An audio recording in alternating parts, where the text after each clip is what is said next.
بسم اللہ الرحمن الرحیم۔ السلام علیکم۔ حضرت محمد صلی اللہ علیہ وسلم کی زندگی کے تمام واقعات یہاں بیان کیے جا رہے ہیں۔ آپ سے گزارش ہے کہ تمام واقعات سننے کے لیے ہمارا چینل سبسکرائب کریں، نوٹیفیکیشن کے لیے بیل کا بٹن دبائیں تاکہ نئی آنے والی ویڈیوز کا نوٹیفیکیشن مل سکے۔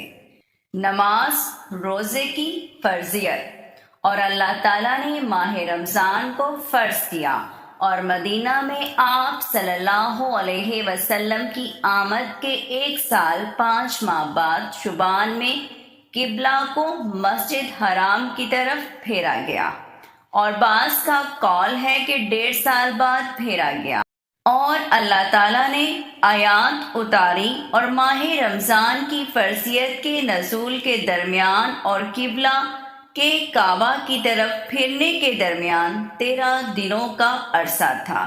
اور بعض نے بیان کیا ہے کہ رسول اللہ صلی اللہ علیہ وسلم مسجد بنی سلمہ میں ظہر کی نماز پڑھ رہے تھے، اور جب آپ نے 2 رکعتیں پڑھ لیں تو آپ پر یہ آیات نازل ہوئیں اور آپ پھر گئے، حتیٰ کہ آپ نے اپنا چہرہ کعبہ کی طرف کر لیا، اور اس مسجد کو مسجد القبلتین کا نام دیا گیا۔ اور آپ صلی اللہ علیہ وسلم نے اینٹوں کی مسجد بنائی اور اس کی چھت کھجور کی شاخوں کی تھی۔ آپ صلی اللہ علیہ وسلم سے دریافت کیا گیا، یا رسول اللہ، مسلمان بکثرت ہو گئے ہیں، کاش آپ مسجد کو وسیع کر دیتے۔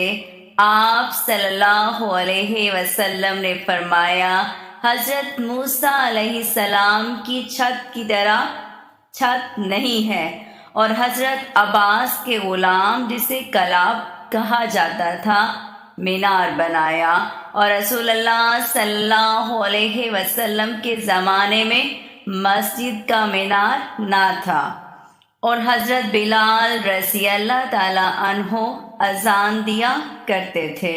پھر حضرت ابن ام مکتوم نے آپ کے ساتھ اذان دی، اور ان دونوں میں سے جو سبقت کرتا وہ اذان دیتا، اور جب نماز ہوتی تو ایک شخص اقامت کہتا۔